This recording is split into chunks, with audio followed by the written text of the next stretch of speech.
ભારતે DRDOએ એક કહેવાય ને કે ટ્રાયલ કરેલું છે, ટેસ્ટિંગ કરેલું છે, મલ્ટી ઇન્ફ્લુઅન્સ ગ્રાઉન્ડ માઇન.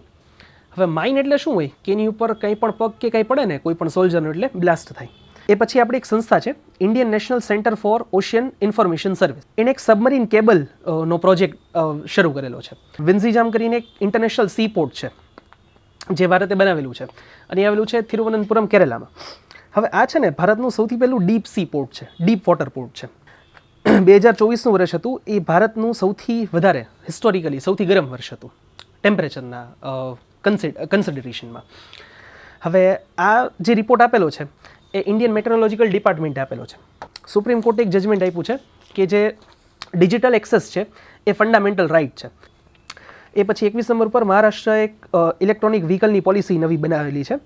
તો મહારાષ્ટ્રમાં વ્હીકલ્સની સંખ્યા ખૂબ વધારે છે અને એનો ટાર્ગેટ છે કે લગભગ 2030 સુધીમાં ટોટલ જે વ્હીકલ્સ છે એના 30% ઇલેક્ટ્રોનિક વ્હીકલ્સ હોવા જોઈએ મહારાષ્ટ્રમાં.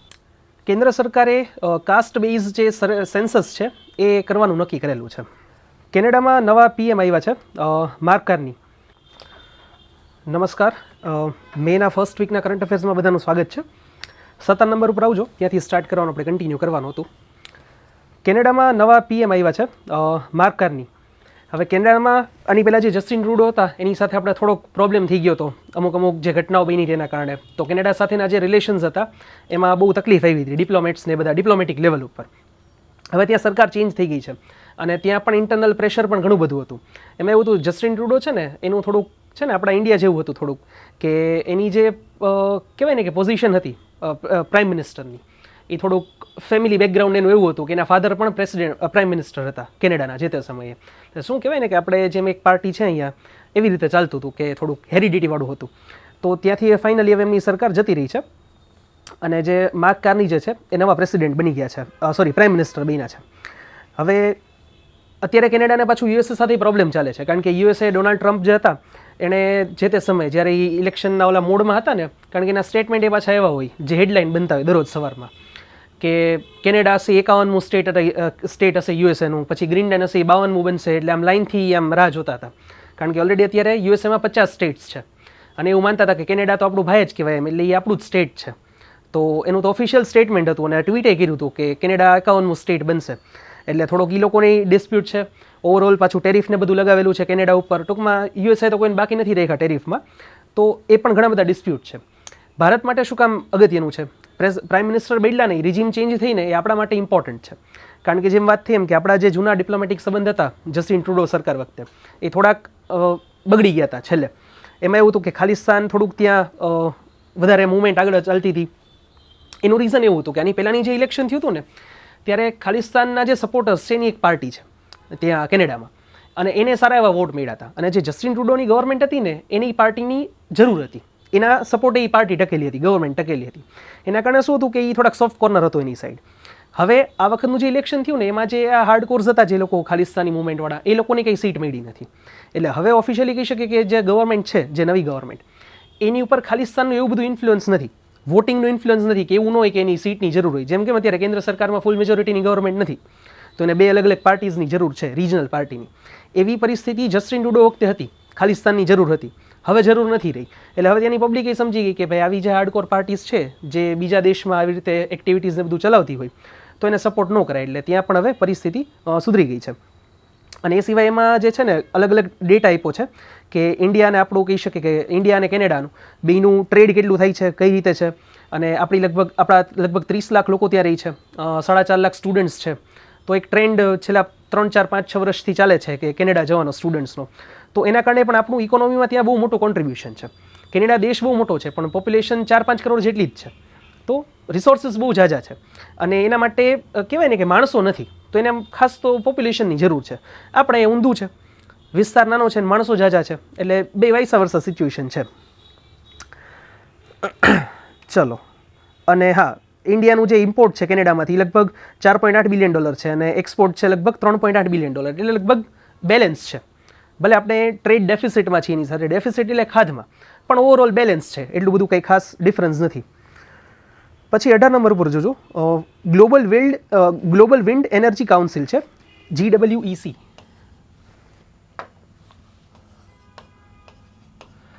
હવે વિન્ડ એનર્જી કાઉન્સિલ છે ને એને એક રિપોર્ટ બહાર પાડ્યો છે કે 2024ના વર્ષમાં કેટલો વધારો થયો છે વિન્ડ એનર્જી કેપેસિટીમાં. હવે આપણે આની પહેલાં વાત કરી હતી કે રિન્યુએબલ જે છે ને એમાં 3 મેઇન છે, સોલાર, વિન્ડ અને હાઇડ્રો. તો આ સ્પેસિફિકલી વિન્ડ માટેનો એક કહી શકીએ કે રિપોર્ટ છે. તો ગયા વર્ષે એટલે કે વર્ષ 2024માં લગભગ 117 ગીગાવોટનો વધારો થયો છે ગ્લોબલી. એટલે કે આખા વિશ્વમાં વિન્ડ એનર્જી કેપેસિટી છે એ લગભગ 117 ગીગાવોટ જેવી વધી હતી અને ટોટલ એ આંકડો પહોંચ્યો છે અત્યારે 1136 ગીગાવોટ. તો આખા વર્લ્ડની અત્યારે જે ગ્લોબલ કહી શકીએ કે વિન્ડ એનર્જી કેપેસિટી છે લગભગ 1136 વોટ થઈ છે. હવે આખો એના પછીનો આખો રિપોર્ટ આપ્યો છે જે આપણા માટે કહેવાય કે પ્રિલિમ્સના પર્સપેક્ટિવથી એટલું બધું ઇમ્પોર્ટન્ટ નથી, પણ તમે મેઇન્સ માટે ખાસ વાંચજો, એ મૂકી ન દેતા. એનું રીઝન છે કે એ સિવાયના ડેટા પણ એમાં આપેલા છે. આ મેં તમને મેઇન એક ફેક્ટ આપી દીધો. હવે શું છે કે આખા વર્લ્ડમાં અત્યારે જે રિન્યુએબલ સોર્સિસ છે એમાં કામ શરૂ છે. એમાં સૌથી વધારે સોલાર ઉપર છે. તો વિન્ડ અને હાઇડ્રોનું એટલું બધું પ્રભુત્વ નથી કમ્પેરેટિવલી સોલારની કમ્પેરિઝનમાં, પણ એનું એ ચાલે છે સાથોસાથ, એટલે એના માટેનો ખાસ રિપોર્ટ છે. અને હજી એમનો ટાર્ગેટ છે કે વર્ષ 2030 સુધીમાં આના સિવાયનું 981 ગીગાવોટ જેટલો વધારો કરવો. હવે જો આ વર્ષ 2025 આવ્યું, આ વર્ષે ગયા વર્ષે કેટલું વધ્યું હતું 117. તો એનો ટાર્ગેટ છે કે હવેના 5 વર્ષમાં લગભગ નિયરલી 1000 ગીગાવોટ જેવો વધારો કરવો, અને એ પોસિબલ છે. તમે સમજો કે ગયા વર્ષે જો 120 વધતું હોય તો હવે આપણે દર વર્ષે ખાલી 200 વધારવાનું છે. ટોટલ 200 નહીં, કારણ કે 25થી લઈને 30 એટલે 6 વર્ષ છે. તો લગભગ 150-180ની એવરેજ છે, તો એ વધી શકે એવું છે. કારણ કે કોઈ પણ કંપની હોય, કોઈ પણ બિઝનેસ હોય, લગભગ ગ્રોથમાં ચાલતું હોય. તો આ એવી વસ્તુ છે કે વધી શકે એવું છે. એટલે ટૂંકમાં કહેવાય ને કે ટાર્ગેટ એવો રાખ્યો છે કે જે પ્રેક્ટિકલી અચીવ કરવો પોસિબલ હોય. ઘણી વખત ટાર્ગેટ એવા રાખી દઈને હવે આમાં લખ્યું હોય તો કાંઈ 5000 વધારવી છે ગીગાવોટ, તો નથી પોસિબલ. તો શું એ પ્રેક્ટિકલ ટાર્ગેટ રાખ્યો હોય ને તો અચીવ કરવો પોસિબલ થઈ શકે. એના પછી 19 નંબર ઉપર જેને હું ગયા વીકમાં વાત કરતો હતો કે આપણે ડિસ્કસ કરવાનું હતું, 2 કમ્પેરિઝન આપી છે ભારત અને પાકિસ્તાનની. હવે તો જે સિચ્યુએશન છે એ આખી લગભગ કહેવાય ને કે બેલેન્સ સોર્ટ આઉટ થવામાં છે. પણ એક સંસ્થા છે સિપ્રી, કદાચ ક્યાંક ફૂલ ફોર્મ એનું પૂછાઈ જાય પ્રિલિમ્સ એક્ઝામિનેશનમાં, Stockholm International Peace Research Institute. નામ આનું છે પીસ રિસર્ચ ઇન્સ્ટિટ્યૂટ, પણ એ રિસર્ચ શેનું કરે છે ખબર છે? આખા વર્લ્ડમાં કોણ કેટલા હથિયાર ઉપર એક્સપેન્ડિચર કરે છે એનું. એટલે નામ રાખ્યું છે પોઝિટિવ, બટ એનો રિપોર્ટ એટલે એનો પર્સપેક્ટિવ એ પોઝિટિવ છે કે બને એટલા હથિયારમાં ઓછો ખર્ચ થાય. તો આખો એક રિપોર્ટ આપ્યો છે કે કયા દેશનું મિલિટરી બજેટ કેટલું છે. હવે આખા ગ્લોબલી આખા વિશ્વની વાત કરીએ ને તો ગયા વર્ષે એટલે કે વર્ષ 2024માં $2718 બિલિયન હતું આખા વર્લ્ડનું. જે ડિફેન્સ બજેટ હતું એ લગભગ $2718 બિલિયન હતું. એમાંથી ખાલી એક રશિયાની વાત કરીએ ને, યુએસએની વાત કરીએ તો 314 તો એનું એકલાનું છે. વિચાર કરી શકો કે એક ખાલી દેશ યુએસએ જે છે, આ ચાઇનાનું હતું, મારી મિસ્ટેક છે, $314 બિલિયન તો બજેટ ખાલી એક ચાઇનાનું હતું, અને યુએસએનું છે 997.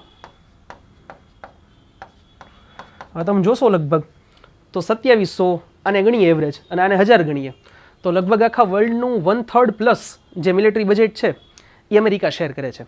એટલા માટે અમેરિકા, આપણે જ્યારે જોગ્રાફી અને સાયન્સ એન્ડ ટેક ડિસ્કસ કરશું ને, અથવા તો સર તમને ઇન્ટરનેશનલ રિલેશન સમજાવશે ત્યારે આખું ડિટેલમાં કહેશે. અમેરિકા છે ને એ આખો હથિયારની ઇકોનોમી ઉપર ચાલતો દેશ છે. અમેરિકાને યુદ્ધ થાય ને વિશ્વમાં એમાં રસ છે, નો થાય એમાં જરાય રસ નથી. એ તો ઉલટાને એવા સર્કમસ્ટન્સીસ પેદા કરે કે યુદ્ધ થાય, એક યુદ્ધ પૂરું થાય ને તો બીજું થવું જોઈએ, કારણ કે એની આખી ઇકોનોમી હથિયાર ઉપર છે. તો એનો સૌથી મોટો એક્સપેન્ડિચર છે. અને ભારતની કમ્પેરિઝન આપી છે. ભારતનો જે મિલિટરી એક્સપેન્ડિચર છે એ ગયા વર્ષે હતો $86.1 બિલિયન. તો આપણે આ બધાની કમ્પેરિઝનમાં જોઈએ, આપણે જો ટાર્ગેટ હોવાનો હોય, આપણા 2 મેઇન કન્ટ્રીઝ જોવાના હોય આપણી ઓપોનન્ટ્સમાં, એ કોઈ ચાઇના હોય ને કોઈ પાકિસ્તાન. તો આપણે ચાઇનાથી તો ઘણા પાછળ છીએ, લગભગ 8 ચોક 32 આપણે કહીએ ને તો લગભગ એનું 4 ગણું છે આપણાથી. તો 9 લેખે ગણીએ તો લગભગ 3-3.5 ગણું તો થાય જ. અને પાકિસ્તાન છે તો એ આમાં ક્યાંય કે આપણી હારે ક્યાંય છે જ નહીં એકે રીતે કમ્પેરિઝનમાં. તો વર્લ્ડના જે ટોપ 5 કન્ટ્રીઝ છે એમાં છે યુએસએ, ચાઇના, રશિયા, જર્મની અને ભારત. હવે આ 5 દેશ છે ને એ લગભગ ટોટલ આ જે 2718 છે ને એનું 60% 5 દેશનું જ બજેટ છે. એનું કારણ શું છે કે જો વર્લ્ડમાં છે ને આમ તો 200 જેવા દેશ છે, પણ જે આમ મોટા માથા કહેવાય ને, અથવા તો ઇકોનોમી દ્રષ્ટિએ કહીએ કે આ હથિયારની બધી દ્રષ્ટિએ કહીએ તો એવા 10-12 દેશ જ છે કે જેનું છે ને આખા વર્લ્ડની પંચાયતમાં રસ હોય. તો એના કારણે જે છે મુખ્ય 5 દેશો છે એનું આખું બજેટ લગભગ આખા વર્લ્ડનું 60% છે. બાકી નાના નાના દેશો છે ભાઈ, શ્રીલંકા છે કે એવા નાના નાના દેશો છે, તો એનું એટલું બધું મિલિટરી બજેટ હશે જ નહીં, કારણ કે એક તો પોપ્યુલેશન નથી, જેની ઇન્કમ જાજી હોય એ બધાના હથિયારમાં આ બધાના બજેટ હોય, એટલે મુખ્યત્વે આટલા દેશો છે. પછી 20 નંબર ઉપર ખાસ ઇમ્પોર્ટન્ટ છે, રિઝર્વ બેંક ઓફ ઇન્ડિયા છે, જે આપણી સંસ્થા છે, એને અમુક 2-3 સર્વે કરવાના છે. જો આ જે સર્વે હોય ને એ ફ્રિકવન્ટલી થતા હોય છે, એટલે એવું નથી કે આ નવો સર્વે છે. તો એના ક્યાં મેઇન સર્વે છે ને હું તમને ખાલી કહી દઉં, 3 આપેલા છે. એક inflation expectations survey of household, એટલે એ શું કહે છે કે ઇન્ફ્લેશન વધે છે અથવા તો એમાં જે ફેરફાર થાય છે એમાં હાઉસહોલ્ડ એટલે કે આપણા સામાન્ય લોકોને શું અસર થાય છે, અથવા તો શું ફેરફાર થાય છે, અથવા તો લોકોનો રિસ્પોન્સ શું છે, એ જાણવા માટેનો સર્વે છે. બીજું છે અર્બન કન્ઝ્યુમર કોન્ફિડન્સ સર્વે. અર્બન એટલે કે શહેરી વિસ્તારના જે કન્ઝ્યુમર્સ છે એ લોકોનો અત્યારે ઇકોનોમી ઉપર કેવો કોન્ફિડન્સ છે એ જાણવાનો સર્વે છે. અને ત્રીજું છે રૂરલ કન્ઝ્યુમર કોન્ફિડન્સ સર્વે. જો રૂરલ અને અર્બન બેની માનસિકતા અલગ હોય. માનસિકતા શું કામ? કારણ કે બેના ખર્ચ અલગ અલગ હોય, બેની લાઈફસ્ટાઈલ અલગ છે. એટલે આપણે ખાલી અર્બનનો રિપોર્ટ લઈ અને કંઈક પોલિસી નિર્ધારિત કરીએ તો રૂરલ માટે આખું અલગ થઈ જતું હોય. એટલે બેયનો સર્વે જરૂરી છે. હવે આ સર્વે જો કોઈ પણ વસ્તુ અગેન સરે તમને કીધી હશે કે વાય જાણવું જરૂરી છે કે આ શું કામ થાય છે. દર 2 મહિને આરબીઆઈ છે ને એની મોનિટરી પોલિસી જાહેર કરે. મોનિટરી પોલિસી જાહેર કરે ને એમાં એ રેપો રેટ ને રિવર્સ રેપો રેટ એ બધું તમે ઇકોનોમીમાં ભણશો એ જાહેર કરતું હોય, એટલે કે વ્યાજના દર આવતા હોય. એના ઉપરથી જ આપણા જે નોર્મલ જે લોનના રેટ હોય ને એ ડિસાઇડ થતા હોય. હવે એના કારણે આજે આરબીઆઈ જે કંઈ પણ રેટ નક્કી કરે ને એ સૌથી પહેલાં સર્વે કરાવે અને લોકોની પરિસ્થિતિ જોવે, લોકોની એક્સપેક્ટેશન્સ જોવે, અને પછી જે કંઈ પણ એના રિપોર્ટ્સ કે સર્વે બહાર પાડવાનો હોય ને એ બહાર પાડ્યા પછી એ નવી જેની મોનિટરી પોલિસી એટલે કે નાણાકીય નીતિ છે એ જાહેર કરતી હોય. તો એવું નથી કે આરબીઆઈ હોય તો એને મજા આવી કે નક્કી કરી લીધું ભાઈ આ વખતથી રેપો રેટ એટલો રહેશે, એવું ન હોય. બધું સ્ટડી બેઝ, રિસર્ચ બેઝ, સર્વે બેઝ થતું હોય. તો ખાસ ખાલી આ 3 તમને સર્વે ખ્યાલ હોવા જોઈએ કે આવા 3 અલગ અલગ સર્વે આરબીઆઈ કન્ડક્ટ કરતી હોય છે ફ્રિકવન્ટલી, સમયાંતરે.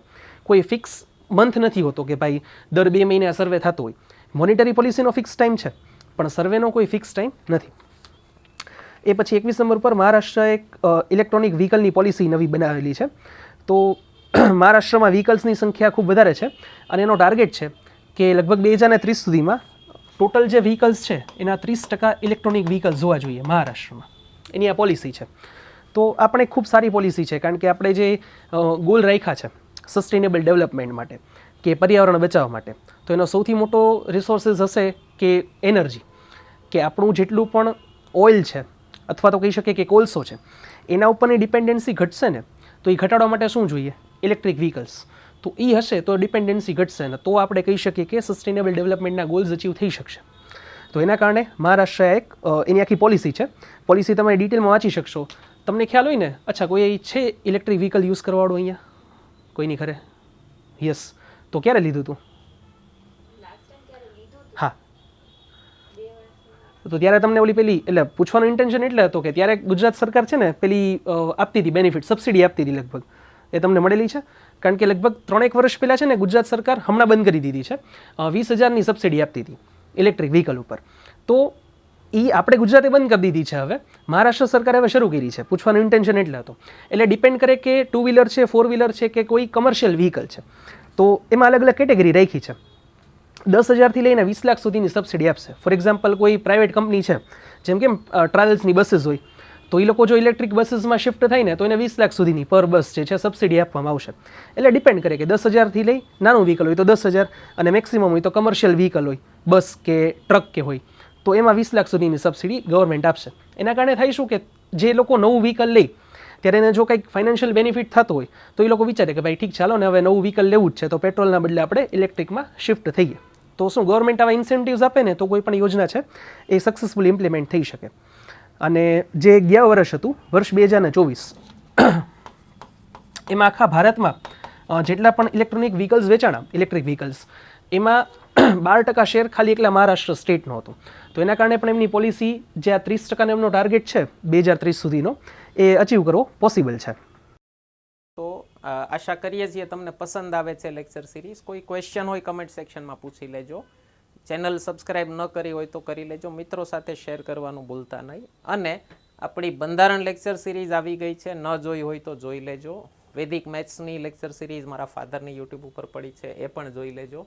બંનેના કોર્સીસ એપ્લિકેશન ઉપર આવી ગયા છે. ફક્ત આ 2 સબ્જેક્ટના કોર્સીસ પરચેસ કરી લેશો તો પણ તમારી આવનારી એક્ઝામ ક્લિયર કરવામાં 40% જેવી મદદ મળી જશે તમને. જીપીએસસી ક્લાસ 1ની પ્રિલિમ્સ કયો, STIની પ્રિલિમ્સ કયો કે પછી PSI કોન્સ્ટેબલ કયો, તો બધી એક્ઝામમાં તમને ખૂબ કામ લાગશે.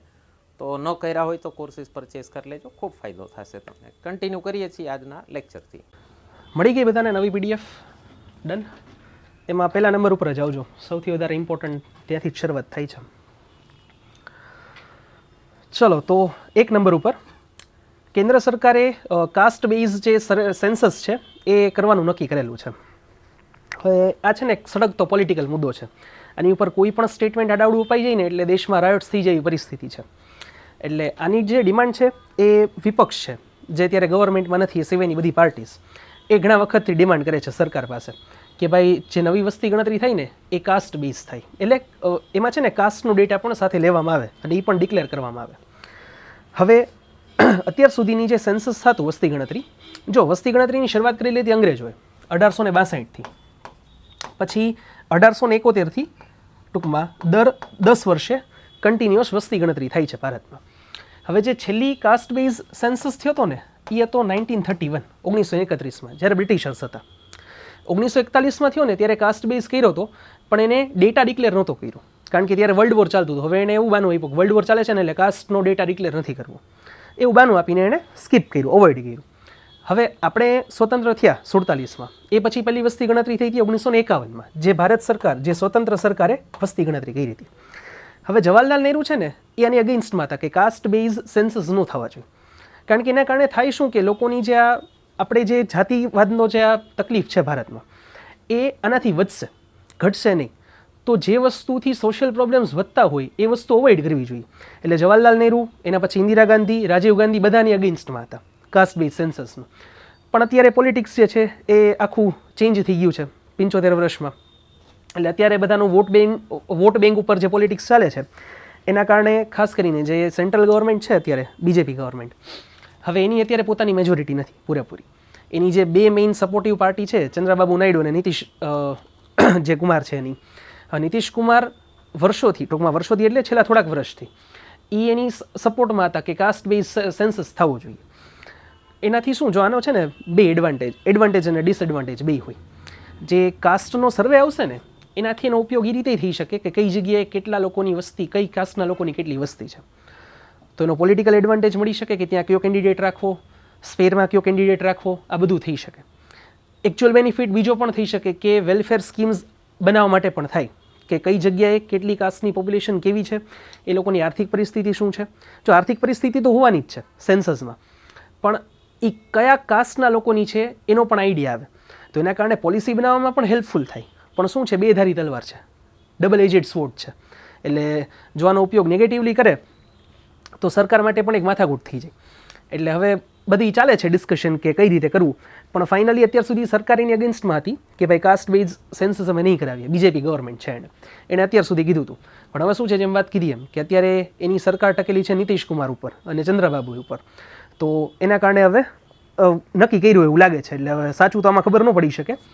એના ઉપરાંત જો અત્યાર સુધી જે વસ્તી ગણતરી થતી ને એમાં SC અને ST પોપ્યુલેશન છે ને એનો તો ડેટા આવતો કે ફોર એક્ઝામ્પલ છેલ્લી વસ્તી ગણતરી થઈ 2011માં, તો જે વસ્તી ગણતરી માટેની જે ક્વેશ્ચનરી હોય ને એમાં એ ક્વેશ્ચન પૂછ્યો હોય કે જે ફેમિલી છે એ SC કે ST કેટેગરીમાંથી બિલોંગ કરે છે કે નહીં, એનું વર્ષોથી ચાલ્યું આવે છે. તો એના કારણે SC અને STનો ડેટા હજી સુધી મળે છે, પણ એ સિવાયની કાસ્ટ હોય ને તો એનો કાંઈ ડેટા રાખતા નથી સરકાર. તો એના કારણે કહી શકીએ કે હવે આ લોકોનો ફોકસ છે ને OBC ઉપર છે, જે અધર બેકવર્ડ ક્લાસ અથવા તો ACBC કહેવાય છે.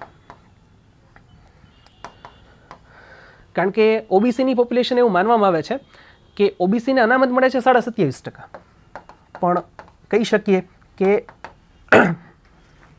એનું 27% છે, પણ આપણે કહી શકીએ કે એનો જે એની વસ્તી છે ને એ લગભગ 52થી લઈ અને 55% જેટલી છે. હવે જો વસ્તી છે 55% અને રિઝર્વેશન મળે છે 27%, તો બટ ઓબ્વિયસ છે કે બધી જ્ઞાતિઓમાં કહી શકીએ કે કોન્ટ્રીબ્યુશન નહીં હોય, બધી જ્ઞાતિને એનો સરખો લાભ નહીં મળતો હોય. તો એના કારણે આ લોકોને એવો ટાર્ગેટ છે કે પહેલાં તો એ કાસ્ટ આઈડેન્ટિફાઈ થાય અને પછી એનો જે કંઈ પણ બેનિફિટ લઈ શકાતો એવો લઈ શકાય. એટલે બંને ઉપર છે. તો સરકારનું પ્લાનિંગ છે કે આ રીતે થાય. અને SC અને STનું પોપ્યુલેશન તો જે રીતે વસ્તીમાં એ લોકોનો અનુપાત છે એ રીતે રિઝર્વેશન આપવામાં આવે છે. ગુજરાતમાં અલગ છે, ST 15% છે ને SC 7.5% છે. સેન્ટ્રલ લેવલ ઉપર રિવર્સ છે. ડન. તો એ રીતે એ લોકોને તો અનામતને બધું મળે છે. આમાં આપણે એક સારો ડેટા આપ્યો છે. હવે તકલીફ એ છે કે કાસ્ટ છે ને એ આ સિસ્ટમ લઈ આવવામાં અંગ્રેજોનો બહુ મોટો રોલ છે. કારણ કે કાસ્ટ પોતે જે વર્ડ છે ને પોર્ચુગીઝ છે, ઇંગ્લિશ વર્ડ નથી, હિન્દીમાં કે સંસ્કૃતમાં તો છે જ નહીં. આપણે વર્ણ વ્યવસ્થા હતી એમાંથી જાતિમાં આવ્યું ને પછી બધું આખું ફરી ગયું.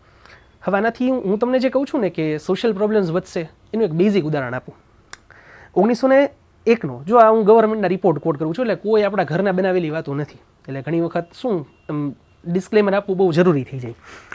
1901માં બ્રિટિશર્સે જ્યારે સર્વે કર્યો ને, ટૂંકમાં સેન્સસ કર્યો ને, ત્યારે બહાર આવ્યું હતું કે ઇન્ડિયામાં લગભગ 1646 જેટલી જ્ઞાતિઓ છે, જાતિઓ છે અલગ અલગ. અને જે છેલ્લો કાસ્ટ બેઝ સેન્સસ થયો એમાં આંકડો થઈ ગયો 4147. હવે વિચાર કરો કે જો જાતિ પ્રથા ભારતની હોત તો શું 20 વર્ષમાં નવી બીજી જેટલી છે એનાથી બીજી 2 ગણી જાતિઓ ભારતમાં આવી જાય? કોઈ બહારથી તો નથી આવી ગયા ને. તો આ જે ડિવિઝન થયું છે ને એ બ્રિટિશર્સ આવ્યા ને પછી બહુ મોટા પાયે થયું છે. એવું નથી કહેતો વ્યવસ્થા બ્રિટિશર્સ પહેલાં હતી જ નહીં, હતું ડિસ્ક્રિમિનેશન ને બધું, પણ આટલા મેસિવ સ્કેલ ઉપર નહોતું. એ લોકો આવ્યા ને પછી એને કાસ્ટમાં ડિવાઈડ કરવાનું જે ડિવાઈડ એન્ડ રૂલ એની જે બહુ જૂનો સિદ્ધાંત છે, એ કાસ્ટના બેઝ ઉપર હોય કે રિલિજનના બેઝ ઉપર કે કોઈના પણ બેઝ ઉપર હોય, એને બહુ આગળ વધાર્યો. એટલે તમે વિચાર કરી શકો કે આ વર્ષ 1901 છે અને આ 1931 છે. આટલો ડિફરન્સ છે કે આટલી બધી કાસ્ટ વધી ગઈ. અત્યારે એવું એક્સપેક્ટેડ છે વર્ષ 2011ની વસ્તી ગણતરી પ્રમાણે કે ભારતમાં લગભગ 6500 જેટલી અલગ અલગ કાસ્ટ છે. એટલે આ જે 4100 છે એનાથી પણ અત્યારે કાસ્ટ વધી ગઈ છે. શું હોય કે એક કાસ્ટ એનાથી પછી સબ કાસ્ટ અલગ બને, એની લોકો રજીસ્ટર કરાય કે ભાઈ અમારી હવે અલગ કાસ્ટ છે. તો હવે એના તો કંઈ પુરાવા નથી કે તમારી કાસ્ટ ક્યારે શરૂઆત થઈને શું છે, એનું કોઈ કાંઈ વસ્તુ નથી. તો એના કારણે શું થાય કે કાસ્ટની સંખ્યા દિવસે દિવસે વધે છે. અને આ જે પ્રોબ્લેમ જે સોશિયલી ભારતને ડિવાઈડ કરે છે ને એ પ્રોબ્લેમ ઘટવાના બદલે દિવસે દિવસે વધે છે. એટલા માટે આ બહુ કહેવાય ને કે સળગતો મુદ્દો છે. અને એવું નથી ખાલી હિન્દુ જે કોમ્યુનિટી છે એમાં કાસ્ટ છે.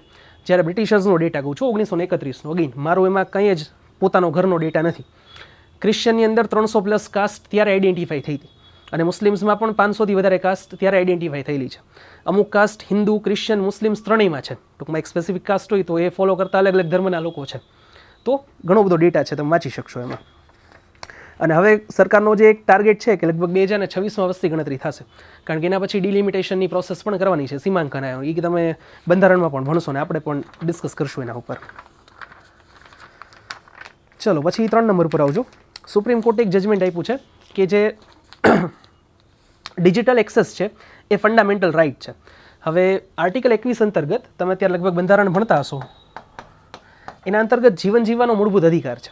તો એના અલગ અલગ પેરામીટર્સ આપ્યા છે કે જીવન જીવવું એટલે શું કહેવાય, એની ડેફિનેશન શું. તો સારી લાઇફસ્ટાઇલ જીવવી, કહી શકીએ કે રિસ્પેક્ટફુલ જીવન જીવવું, જોબ હોવી, તો પર્યાવરણનો અધિકાર, ટૂંકમાં સારું સ્વાસ્થ્ય મળવું, આ બધા ફંડામેન્ટલ રાઇટ્સ છે. રાઇટ ટુ પ્રાઇવેસી જે લેટેસ્ટ આપ્યો હતો સુપ્રીમ કોર્ટે. તો એના પછી હવે સરકારે એ પણ કીધું છે સુપ્રીમ કોર્ટે કે ડિજિટલ એક્સેસ મળવું એ પણ એક ફંડામેન્ટલ રાઇટ આર્ટિકલ 21નો જ ભાગ છે. તો કદાચ ક્વેશ્ચનમાં પૂછાઈ શકે કે ભાઈ છેલ્લે કયો નિર્ણય આપ્યો હતો સુપ્રીમ કોર્ટે. એ પછી 4 નંબર ઉપર ખાલી એક બેઝિક આપણા કહેવાય ને કે સિલેબસ સાથે કનેક્ટેડ નથી પણ કદાચ ક્યાંક તમને થોડોક આઈડિયા હોવો જોઈએ. એટલે એજન્ટ ઓરેન્જ કરીને એક ટોપિક આપ્યો છે 4થા નંબર ઉપર. હવે એ છે ને કેમિકલ છે કે જે યુએસએ યુઝ કર્યું હતું વિયેટનામ વોરમાં. મેં તમને કીધું ને કે યુએસએ હથિયાર બેઝડ ઇકોનોમી છે. આખો નરેટિવ વર્લ્ડમાં કઈ રીતે બને છે ને એના ઉપર તમને ખાસ મેં આમાં મૂક્યું છે ને એનું કારણ આ છે. તમે સ્કૂલ લેવલ હિસ્ટ્રી ભણ્યા હશો ત્યારે તમે પોસ્ટ ઇન્ડિપેન્ડન્ટ હિસ્ટ્રી જે છે એટલે કે આપણા સ્વતંત્રતા પછીની હિસ્ટ્રી એમાં જો થોડું ઘણું ભણ્યા હો ને તો શું હશે કે એક તમે કોલ્ડ વોર ભણ્યા હશો, શીત યુદ્ધ, કે જે યુએસએ અને રશિયા વચ્ચે હતું.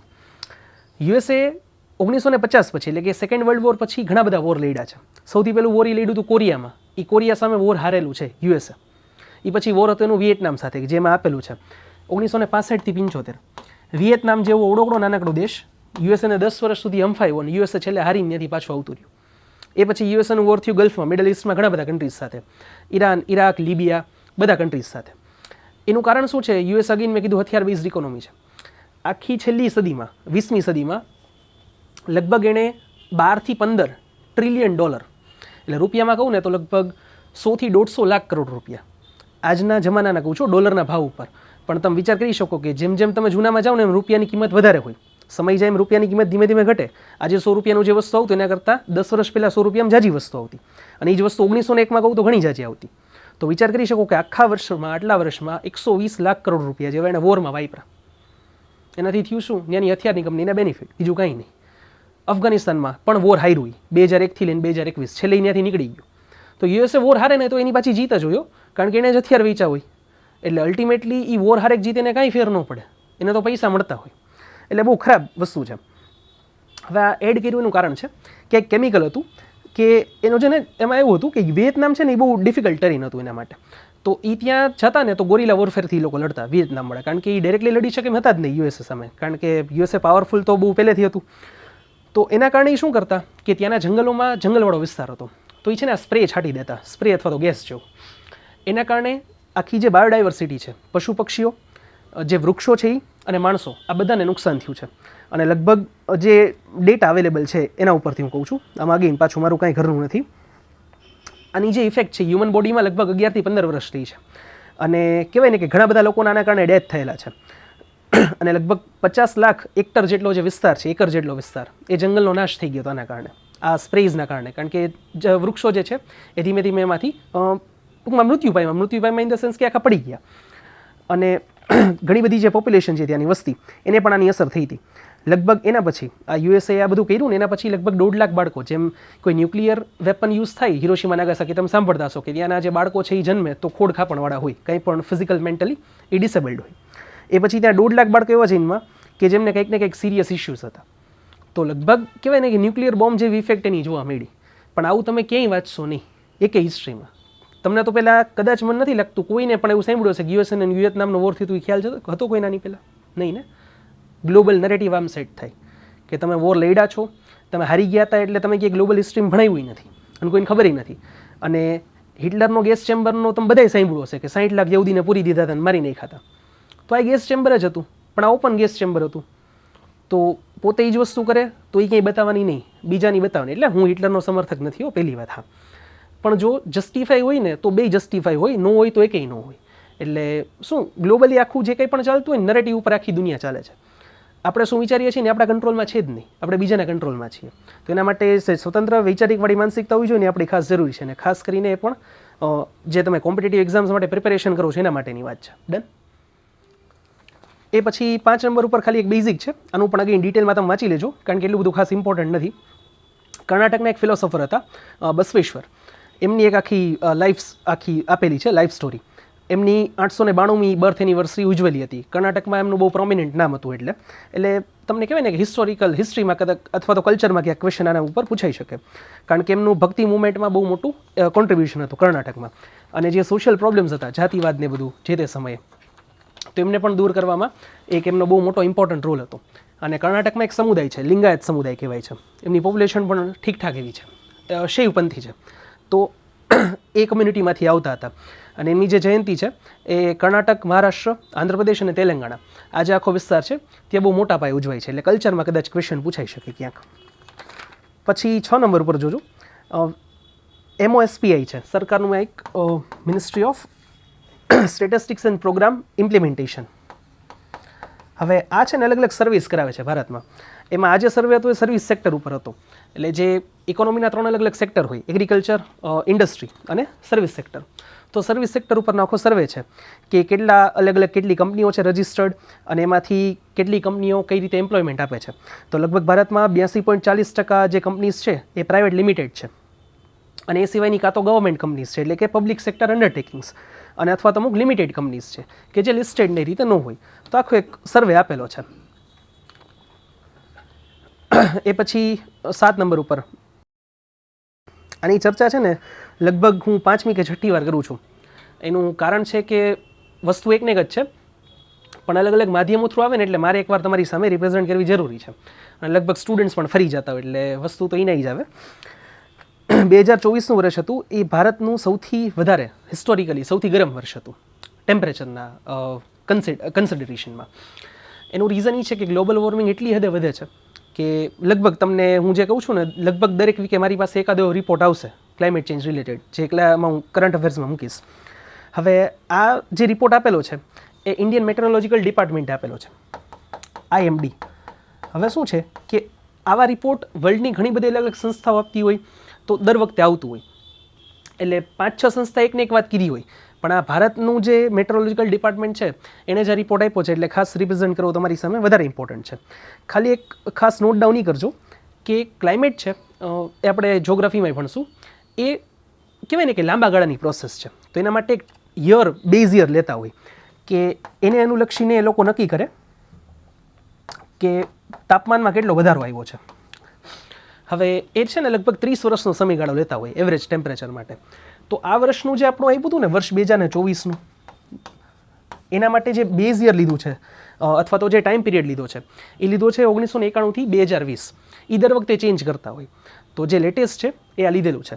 અને આ રિપોર્ટ એવું કહે છે કે 1991 થી 2020માં જે ટેમ્પરેચર હતું એવરેજ ટેમ્પરેચર એના કરતાં 0.65 ડિગ્રી સેલ્સિયસનો વધારો થયો છે. હવે આપણને એવું લાગે 0.65માં શું ફેર પડે, પણ એ એવરેજ ટેમ્પરેચર છે, રેગ્યુલર ટેમ્પરેચર નથી. એટલે એવું નથી કે ભારતમાં પહેલાં રોજ 41 ડિગ્રી ટેમ્પરેચર રહેતું એમાંથી ખાલી 41.65 થયું. ના, એવું નથી. એવરેજ ટેમ્પરેચર એટલે આખા વર્ષનું દિવસથી લઈને રાતનું આખું એવરેજ ટેમ્પરેચર ગણાય. એટલે સવારમાં 35 ડિગ્રી હોય ને સાંજે 45 ડિગ્રી હોય ને બપોરે, તો એ આખું એવરેજ ગણાય. અને એવું પહેલા દિવસથી લઈને 365માં દિવસ સુધીનું એને એવરેજ ટેમ્પરેચર કહેવાય. એમાં જો આ 0.65નો ફેર પડે ને તો એ બહુ મોટો ડિફરન્સ છે. અને હજી બીજું એક કહું, આ આપણે પીરિયડ લીધો છે 1991થી. હજી જો આને જૂનું લઈએ ને 1951થી, તો આ 0.65ની બદલે 1 સમથિંગ આવી જાય.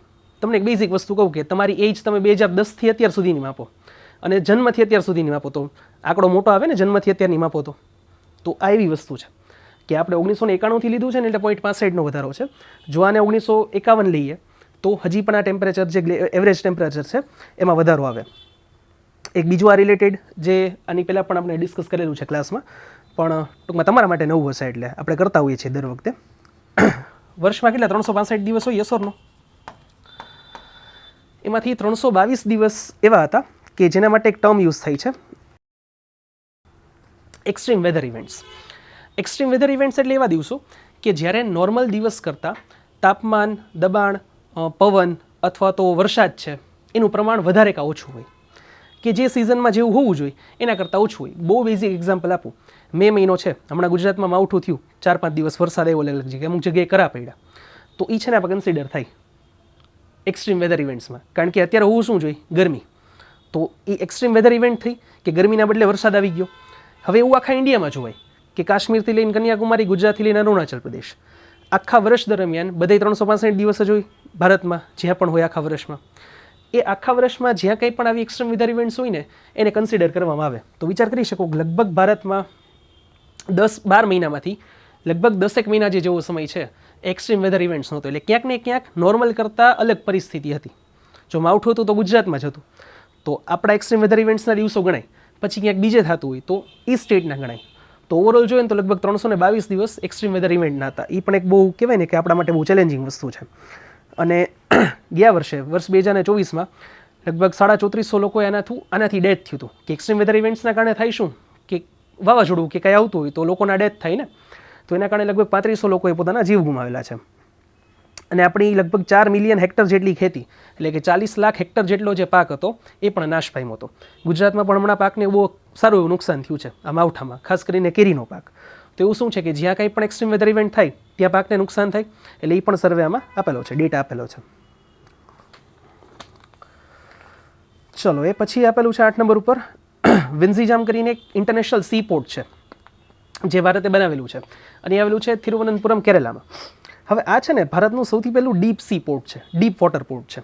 તો નોર્મલ પોર્ટ અને ડીપ વોટર પોર્ટ બેમાં ફેર એટલો કે એની જે ડેપ્થ હોય ને, એટલે પોર્ટ એટલે હોય શું, સમુદ્ર કાંઠો હોય ત્યાં જહાજ ને એ બધું આવજા કરે ટ્રેડ માટે.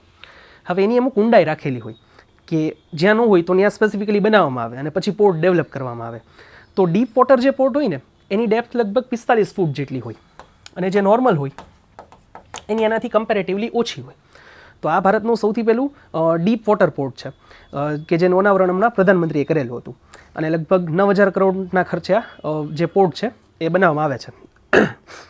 અને આ ખાલી ગવર્મેન્ટ નથી બનાવતી, એમાં પ્રાઇવેટ કંપની જે અદાણી, જે અત્યારે ભારતમાં એરપોર્ટ્સ અને પોર્ટ જે ડેવલપ કરવામાં સૌથી મોટો જે કંપનીનો રોલ છે એ આમાં છે. હવે શું છે, જો આમાં પોલિટિક્સ પણ સાથે સમજવાનું છે.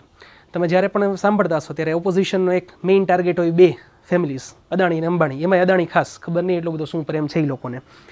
હવે આ જે પોર્ટ છે ને એ બન્યું છે કેરેલામાં કોમ્યુનિસ્ટ પાર્ટીની ગવર્મેન્ટ છે. કોમ્યુનિસ્ટ પાર્ટી એટલે એવા લોકો કે જે બિઝનેસમેનની આમ હાર્ડકોર અગેન્સ્ટમાં હોય. એમાં આટલા મોટા બિઝનેસમેનની તો હાર્ડકોર અગેન્સ્ટમાં બોલાવ્યા કોને ડેવલપમેન્ટ કરવા માટે? અદાણીને. એટલે પોલિટિકલી કહેવાની વસ્તુ આખી જુદી હોય, કરવાની વસ્તુ આખી જુદી હોય. એટલે આવું બધા પાર્ટીનું છે. એવું નથી કહેતો કે એ લોકો છે અને બીજેપી વાળા સારા છે, કંઈ નથી. એ બધાનું સેમ હતું. જ્યારે પાવરમાં હોય ને ત્યારે કોઈને ટાર્ગેટ કરતા હોય, પછી પાછા એની સાથે એ લોકો જે છે એ ક્યાંય પણ આવી રીતે ડેવલપમેન્ટમાં એની જ કંપનીઝનું પાર્ટિસિપેશન હોય. એટલે શું હોય કે જો અગેન મેં જે હમણાં આની પહેલાં કીધું હતું ને એ પર્સપેક્ટિવથી તમને કહું છું કે તમે જે ન્યૂઝ જોતા હોય ને અથવા તો સાંભળતા હોય, સોશિયલ મીડિયા હોય કે કોઈ પણ નોર્મલ મીડિયા હોય, એને સાંભળીને પછી તમારું એનાલિસિસ થવું જોઈએ. થાય શું, નોર્મલ માણસો આવું સાંભળે ને કે ભાઈ જે સામાન્ય લોકો હોય કે અદાણીના અંબાણી ઉપર આરોપ લગાડ્યા વિપક્ષે, તો એના મગજમાં નેગેટિવ ઇમેજ આવી જાય કે આ બધા તો પૈસા જ ખાય છે નકરા. પણ એને પાછું એ ન ખબર હોય કે એ જ સરકારો પોતાના સ્ટેટમાં ક્યાંય પણ ડેવલપમેન્ટ કર્યું તો પાછું એ જ કંપનીની હેલ્પ લેતા હોય છે. એ લોકો ન જોતા હોય. એટલે શું, એનો પ્રેજ્યુડાઇઝ ધીમે ધીમે બંધાતો જાય. એટલે જેટલા આવા ન્યૂઝ જોઈએ એનો માઇન્ડસેટ છે એ આખો ચેન્જ થઈ જાય. જ્યારે આપણો પર્સપેક્ટિવ હોવો શું જોઈએ કે બેલેન્સ્ડ અપ્રોચ રહીને કે તમે કોઈ પણ વસ્તુને એનાલિસિસ કરો, તેના માટે ખાસ આપેલું છે. હવે આ જે પોર્ટ છે ને એનો ખાસ ઉપયોગ છે, સૌથી પહેલો એક જ આનો મેઇન બેનિફિટ છે ને એડવાન્ટેજ છે. આ જે પોર્ટ છે ને એ ટ્રાન્ઝિસ્ટિંગ હબ છે. એટલે થશે શું, અહીંયા છે ને કંઈ ઇમ્પોર્ટ એક્સપોર્ટ નહીં થાય. ટૂંકમાં અહીંયા કંઈ માલ ઉતારવાનો નથી. લોંગ સી રૂટમાં ક્યાંય પણ આપણે કહેવાય ને કે આ એક એવું સ્ટેશન છે કે જ્યાં ઇન્ટરશિપ જે છે એ માલ એક્સચેન્જ કરવાનો હોય. ફોર એક્ઝામ્પલ ગુજરાતથી કાંઈ માલ આપણે એક્સપોર્ટ કરવો છે તો થાય શું, ત્યાં જે આખું પોર્ટ છે ત્યાં આપણે કંઈક માલ મૂકી દઈએ ને પછી ત્યાંથી ઇન્ટરનેશનલી બીજે ક્યાંય દેવાનું હોય તો આપી શકાય. મતલબ એવો થયો કે આ એવું પોર્ટ છે કે જ્યાં ડાયરેક્ટ માલ નહીં ઉતરે ભારતમાં. આ એવી જગ્યા છે કે જ્યાં બે અલગ અલગ દેશોના માલ હોય, એક શિપમાંથી બીજા શિપમાં ટ્રાન્સફર થતા હોય. ફોર એક્ઝામ્પલ કોઈનું નાનું શિપ હોય ત્યાંથી મોટા શિપમાં માલ ટ્રાન્સફર કરવાનો હોય તો એ ત્યાં આવીને થઈ શકે. તો મેઇન ફેસિલિટી આની એવી છે. અને આના માટે આપણી બાજુમાં જે શ્રીલંકા છે નીચે નજીકમાં, એમાં કોલંબો પોર્ટ હતું જેનો સૌથી મોટો યુઝ આ રીતે હતો. તો એનો હવે કહી શકીએ કે આપણે અલ્ટરનેટિવ તરીકે આ પોર્ટ બનાવેલું છે, જેને ટ્રાન્સશિપમેન્ટ પોર્ટ કહેવાય છે. કે આ જે પોર્ટ હોય ને ટ્રાન્સશિપમેન્ટ પોર્ટ કહેવાય છે, કે જે રેગ્યુલર પોર્ટથી એનો અલગ આખો યુઝ હોય છે. એ પછી ગંગા એક્સપ્રેસ વેનું એક આપેલું છે કે જ્યાં આપણે જે આ મિશન સિંદૂર, ઓપરેશન સિંદૂર કર્યું હતું એ પહેલાં ટ્રાયલ લીધા હતા. મેં તમને આની પહેલાં લગભગ આ વીકમાં વાત થઈ હતી કે ભારત એવા હાઈવેઝ ડેવલપ કરેલા છે કે જ્યાં વચ્ચે એર સ્ટ્રીપ રાખેલી છે, કે એવો રોડ એટલો મજબૂત બનાવેલો હોય કે જ્યાં એરક્રાફ્ટ પણ ઉતરી શકે. તો જે ઓપરેશન સિંદૂર કર્યું એ પહેલાં શું હોય કે શક્તિ પ્રદર્શન માટે આપણે કરેલું હતું કે ઉત્તર પ્રદેશમાં 4 એક્સપ્રેસ વે છે મોટા. તો આ જે સૌથી મોટો એક્સપ્રેસ વે છે ગંગા એક્સપ્રેસ વે કહેવાય છે, કે લગભગ 13 ડિસ્ટ્રિક્ટને જોડે છે, ઈસ્ટર્ન યુપીથી વેસ્ટર્ન યુપી સુધી 13 ડિસ્ટ્રિક્ટને. એમાં મેરઠ, હાપુર, બુલંદશહેર, અમરાવ, સંબલ, બદાયુ, શાહજહાંપુર, હરદોઈ, ઉન્નાવ, રાયબરેલી અને પ્રતાપગઢ અને પ્રયાગરાજ. તો આટલા બધા આખો ઈસ્ટથી લઈને વેસ્ટ યુપીને આખો જોડે છે. હવે ત્યાં લગભગ 3.5 કિલોમીટરની આવડી એર સ્ટ્રીપ રાખી છે. હવે આ શું કામ ન્યૂઝમાં તેનું કારણ એ છે કે દિવસે તો ત્યાં થઈ શકે, જે આપણે કીધું હતું ને બ્લેકઆઉટ જેવી પરિસ્થિતિ, તો સાવ ઓછી લાઇટમાં પણ ત્યાં જે છે કોઈ પણ આપણા એરક્રાફ્ટ છે એ લેન્ડ અથવા તો ત્યાંથી થઈ શકે ટેક ઓફ. અને એમાં કયા એરક્રાફ્ટ હતા તો રાફેલ, SU-30, મિરાજ, મેગ, જેગુઆર, C-130J, આ બધા એરક્રાફ્ટ પણ આપણે ઇન ડિટેલ ભણવાના છીએ, સાયન્સ એન્ડ ટેકમાં આવશે ત્યારે. તો આ બધા એરક્રાફ્ટનો ઉપયોગ પણ ત્યાં થયેલો હતો. એ પછી આપણી એક સંસ્થા છે Indian national centre for ocean information service. એને એક સબમરીન કેબલ નો પ્રોજેક્ટ શરૂ કરેલો છે. આ સબમરીન કેબલ પ્રોજેક્ટ શું છે કે આપણે જે આપણું ડિફેન્સ છે નેવી, એના માટે સબમરીન્સનો ઉપયોગ થતો હોય. સબમરીન એટલે શું, પાણીની અંદર રહી અને ધ્યાન રાખતી હોય, જે નેવી છે એની હેલ્પફુલ થતી હોય. હવે આ છે ને કેબલ પ્રોજેક્ટ છે. હવે કેબલથી સબમરીન આખાની જરૂર નથી, કેબલથી પણ આપણે કોઈ પણ જે એક્ટિવિટીઝ છે એ આઈડેન્ટિફાઈ કરી શકીએ ને એવો આખો પ્રોજેક્ટ છે. તો એના વિશે ખાલી એક ડિટેલ આપેલી છે. તો વસ્તુ શું થાય કે સબમરીન આખી ડેવલપ કરીએ ને તો એક તો ટાઈમ લાગે, લગભગ 10 વર્ષ વયા છે એક સબમરીન ડેવલપ કરતા, અને પછી ખર્ચાળ પ્રોજેક્ટ પણ એટલો છે. તો કેબલ હોય તો તમે ખાલી કોઈ પણ ઓછા ખર્ચે આવું મોનિટરિંગ કરી શકો. તો એના માટે આખો એક પ્રોજેક્ટ રાખેલો છે. એ સિવાય જે સમુદ્ર હોય ત્યાંથી સુનામી પણ ઉદ્ભવતી હોય, તો સુનામી કે એવું કંઈ આવે તો એના માટે પણ અર્લી વોર્નિંગ સિસ્ટમ છે એ પણ રાખી શકાય. કે એ શું હોય કે એ જે કેબલ હોય ને એમાં એનો ડેટા મળી જાય, એને ખબર પડી જાય કે પાણીમાં જે છે કંઈક ધ્રુજારી આવી છે, તો એ સીધો ડેટા આપણને અહીંયા જે આપણું રિજનલ સેન્ટર હોય બહાર પોર્ટ ઉપર કે ટૂંકમાં કોસ્ટલ એરિયામાં ત્યાં એને ડેટા આપી દઈએ તો આપણે શું છે કોસ્ટલ એરિયામાંથી માણસોને શિફ્ટ કરતા જઈએ તો સુનામી કે આવી કોઈ ઇફેક્ટ હોય એની અસર આપણે થોડી ઘણી અટકાવી શકાય. એટલે સિવિલ અને જે કહી શકીએ કે મિલિટરી બે પર્પઝ છે એના. પછી 12 નંબર ઉપર FATF જેના માટે પાકિસ્તાન આ ન્યૂઝમાં છે. FATF એટલે એક સંસ્થા છે, ફાઇનાન્શિયલ એક્શન ટાસ્ક ફોર્સ. હવે આનું જે સંગઠન થયું હતું એ G7ની સમિટમાં થયું હતું 1989માં. હવે એવી સંસ્થા છે ગ્લોબલી કે જે કોઈ પણ દેશ છે એને આવી ગ્રે લિસ્ટ અથવા તો બ્લેક લિસ્ટમાં મૂકે. હવે આ લિસ્ટમાં મૂકવાથી થાય શું તો એની ઉપર છે ને ઘણા બધા રિસ્ટ્રિક્શન્સ આવે. રિસ્ટ્રિક્શન્સ એટલે કેવા કે અમુક લોકો એની સાથે ટ્રેડ ઘટાડે. એ સિવાય એને કોઈ પણ જે ઓર્ગેનાઇઝેશન છે મોટાભાગે વર્લ્ડ બેંક અને IMF એને લોન ન આપે. જો જે કોઈ પણ કન્ટ્રી ગ્રે લિસ્ટમાં હોય તો એને આવી લોન મળતી નથી. હવે પાકિસ્તાન છે ને એ પુલવામા અટેક થયો ને 2019માં એ પછીથી આપણે એને ગ્રે લિસ્ટમાં નખાયું હતું ઇન્ટરનેશનલ પ્રેશર અપાવીને અને એ 2022 સુધી રહ્યું. પછી શું હોય કે અમેરિકાના પોતાના સ્વાર્થ છે પાકિસ્તાન હારે તો એના કારણે અમેરિકાએ જ પછી ધીમે ધીમે એને બહાર કઢાવ્યું ગ્રે લિસ્ટમાંથી 2022માં. 2022માંથી બહાર નીકળ્યું ને એટલે પાછા પૈસા આવવાના ચાલુ થયા. અટેક થયો ને એનું સૌથી મોટું કારણ એ છે કે ઇન્ટરનેશનલી ફંડ મળવા માંડ્યું. અને તમે કદાચ જો ડીપલી ઓબ્ઝર્વ કર્યું હોય ને તો જે દિવસે સીઝ ફાયર થયું ને શનિવારે સાંજે એના દિવસે એ જ દિવસે શનિવારે સવારે IMFની બેઠક મળેલી હતી અને એમાં પાકિસ્તાનને ઇન્સ્ટન્ટલી $1.3 બિલિયન લોન અપ્રૂવ થઈ. વિચાર કરો જે કન્ટ્રી અટેક કર્યો છે એ પછી પણ આપણે સ્ટ્રાઇક કરી પછી પણ એનો અટેક શરૂ હતો. એ કન્ટ્રીને ખબર છે આ કંઈ એવું નથી હો કે આપણને એકને જ ખબર છે કે પાકિસ્તાનમાં આતંકવાદ થાય છે, અમેરિકાને ખબર છે. એનો પણ ક્યાંક બહુ મોટા પાયે રોલ હતો પાસ્ટમાં. તો એને તો ખબર જ હોય ને કે પાકિસ્તાનના પૈસાનું શું કરશે, છતાંય લોન અપાવી. અને IMF એવી સંસ્થા છે કે જ્યાં વોટિંગનું મૂલ્ય જે છે ને એ 1:1 નથી. ફોર એક્ઝામ્પલ આપણે ઇલેક્શન હોય તો વોટ આપીએ એટલે શું આપીએ, હું વોટ આપું તો મારો એક વોટ ગણાય, તમે કોઈ પણ આપો તો એક જ વોટ ગણાય ને. ક્યાં એવું નથી. અમેરિકાનો જે વોટ છે ને એનું વેલ્યુ 16% છે ટોટલ વોટના. એટલે અમેરિકા એક જ વોટ આપે ને તો એને 16% વોટ મળી જાય કંઈ પણ અપ્રૂવ કરવાનું હોય કે ડિસઅપ્રૂવ કરવાનું હોય તો. હવે એ વોટ સૌથી પહેલો અમેરિકાએ આપ્યો. એટલે છે ને ઘણું બધું પ્લાનિંગ ચાલતું હોય ગ્લોબલી કે જેમાં આપણે છે ને કોઈ દિવસ સાચી શું છે એની ખબર જ ન પડે. પણ આપણે ખાલી અલર્ટ રહેવું જરૂરી છે કે ક્યાં શું ચાલે છે ને ભલે આપણને ડિટેલમાં ખબર ન પડે પણ આપણને એટલી તો ખબર હોવી જોઈએ કે સાચું શું થાય છે ને ખોટું શું થાય છે. ડન. તો FATF એ સંસ્થા છે કે જે આવી રીતે લોન અપ્રૂવ અથવા તો ડિસઅપ્રૂવ કરતી હોય છે. હવે પાછો આપણો એવો પ્લાન છે કે પાકિસ્તાનને પાછું ગ્રે લિસ્ટમાં નખાવીએ. જો ભારતને જો બ્લેક લિસ્ટમાં આવે ને તો સાવ બધું બંધ થઈ જાય. આપણે 2019થી 22નો આપણો પ્લાનિંગ એ હતો ને કે ગ્રે લિસ્ટમાં નહીં બ્લેક લિસ્ટમાં નખાવીએ. પણ એ કોઈ કન્ટ્રી અપ્રૂવ કર્યું જ નહીં. ચાઇના અને અમેરિકા બે એના મેઇન સપોર્ટર હતા. એટલે શું એનાથી પણ ખબર પડે કે કયો દેશ આતંકવાદને સમર્થન આપે છે. અને FATF સંસ્થા જેના માટે બનાવી હતી કે જે કોઈ પણ કન્ટ્રીઝ ટેરરિઝમ ફેલાવતું હોય ને એને રિસ્ટ્રિક્ટ કરવા માટે એને ગ્રે લિસ્ટમાં મૂકવાનું. તો એના કારણે શું થાય કે એ લોકો આતંકવાદ એટલો બધો ન ફેલાવે. હવે વિચાર કરો એને જ પાછું ગ્રે લિસ્ટમાંથી બહાર કઢાવ્યું. એટલે ડબલ સ્ટાન્ડર્ડ્સ તમે જેટલા જોશો ને ખાસ કરીને અમેરિકાના તમને એટલા જોવા મળશે કે એનો કહેવાની કાંઈક વસ્તુ જોઈતી હોય ને દેખાડવાની કાંઈ અલગ વસ્તુ હોય. એમાં શું હોય હાથી હોય ને એમાં આપણને ખબર તો પડે કે 12 દાંત જુદા દેખાતા હોય પણ આપણે કંઈક ખાવાનું આપીએ તો દેખાય કે અંદર દાંત છે. અમેરિકા એવો દેશ છે કે એને ખાલી બહારના દાંત જ દેખાય, અંદરના દાંત તમને દેખાય જ નહીં. તો બહુ કહેવાય ને કે ડબલ સ્ટાન્ડર્ડ વાળો કન્ટ્રી છે. ચલો એ પછી 13 નંબર ઉપર ચીતા કોરિડોર પ્રોજેક્ટ છે.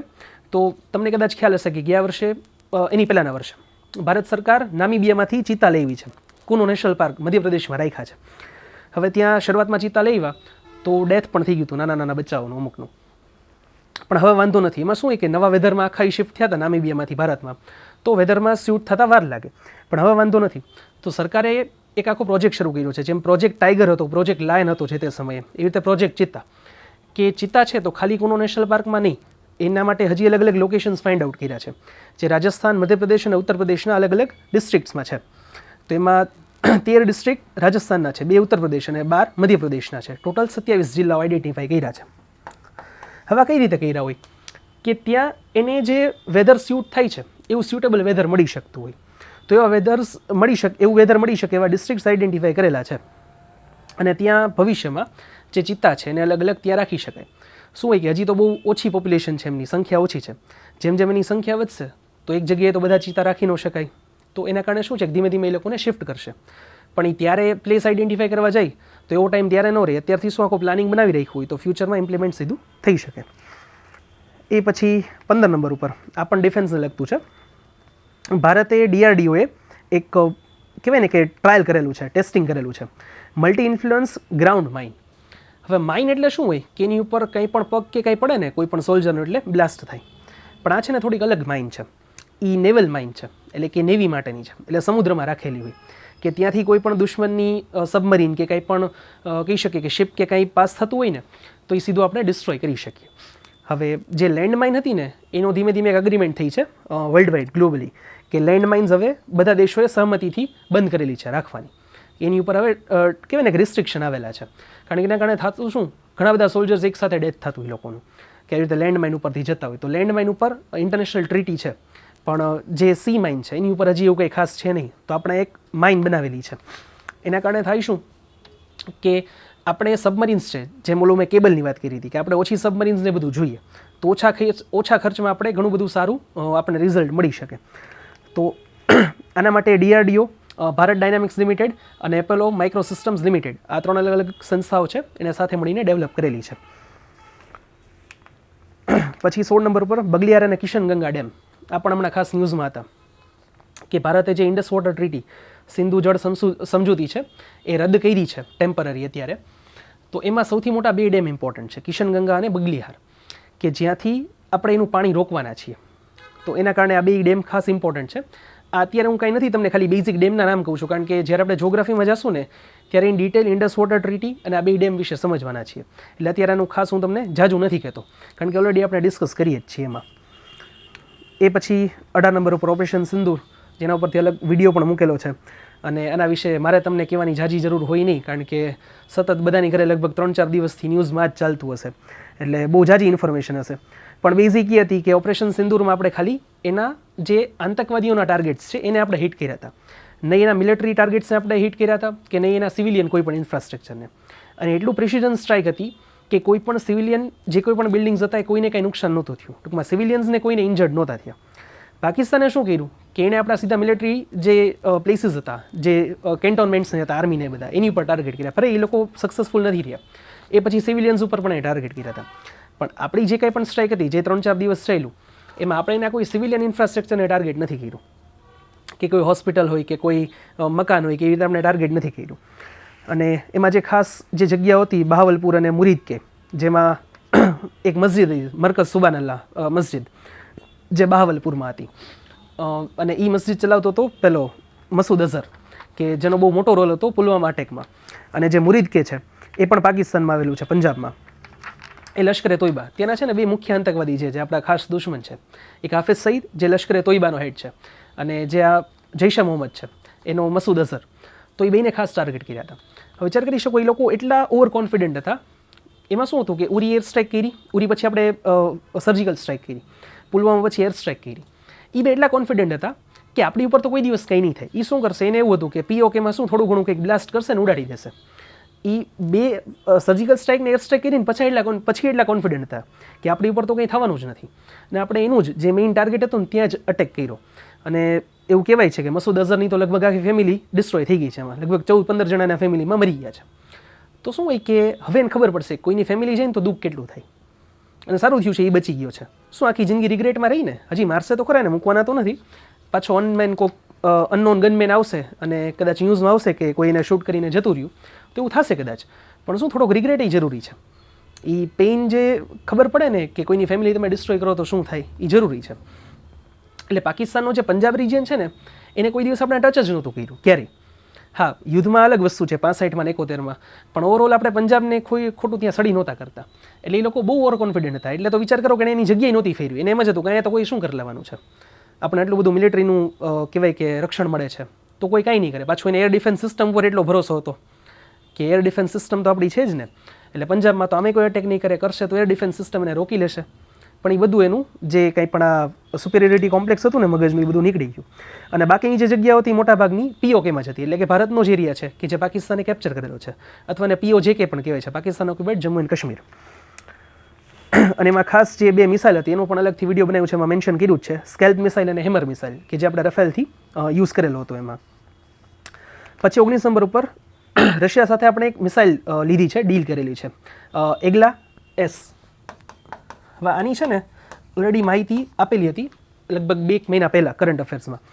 હવે આ જે મિસાઇલ છે એ very short range air defence system છે, એટલે બહુ નાની રેન્જ માટે આનો ઉપયોગ થાય છે. આપણે જે હમણાં યુઝ કરી હતી આ 2-3 દિવસથી એમાં આકાશ મિસાઇલ યુઝ કરી હતી. જો આમાં ગવર્મેન્ટની ઘણી બધી ટેક્ટિક્સ હોય, એટલે એવું નથી કે ખાલી એ લોકોને જ ગેમ રમતા આવડે છે. તમે કોઈ પણ આખી જે રોજ સાંજે ને સવારે બ્રીફિંગ આવતી હતી, તમે જોયું તો કર્નલ પહેલાં જે સોફિયા કુરેશી હતા અને વિંગ કમાન્ડર, અને ગઈકાલે ને આજે નેવીના અને એરફોર્સના અને ત્રણેયના ટોચના જે કહી શકે કે ડીજીએમઓ જ હતા, ડાયરેક્ટર જનરલ્સ ઓફ મિલિટરી ઓપરેશન. પણ તમે જોજો એ કોઈ પણ જગ્યાએ કોઈ પણ એરક્રાફ્ટ કયું હતું કે મિસાઇલ કઈ હતી ને એ બોલ્યા જ નથી. મીડિયાએ કીધું કે S-400 હતી, આકાશ હતી, રફેલ હતું, છેલ્લે બ્રહ્મોસે મારી દીધી. તો એ લોકોએ કાંઈ જ નથી કીધું. કરે શું ખબર છે? એ લોકો ડિરેક્ટલી કાંઈ સ્ટેટમેન્ટ ન આપે, મીડિયામાં જાણી જોઈને લીક કરાવે કે આકાશ મિસાઇલ હતી. એ શું લીક કરાવે? ઇન્ટેન્શનલી લીક કરાવે, કારણ કે લોકોને ખબર પડવી જોઈએ ને, અને ડિરેક્ટલી કંઈ કહેવાનું નહીં, અને જે મેસેજ પહોંચાડવો છે એ પહોંચી જાય. તો ઘણું બધું આમાં છે ને સાયકોલોજીકલ વોરફેર છે. અત્યારે છે ને 4th, 5th અને 6th જનરેશન વોરફેર ચાલે છે. એમાં સૌથી વધારે જે ઇમ્પોર્ટન્ટ છે એ 5th જનરેશન, કે એ સાયકોલોજીકલ હોય, કે એ તમારા મગજ ઉપર હાવી થવાનું હોય.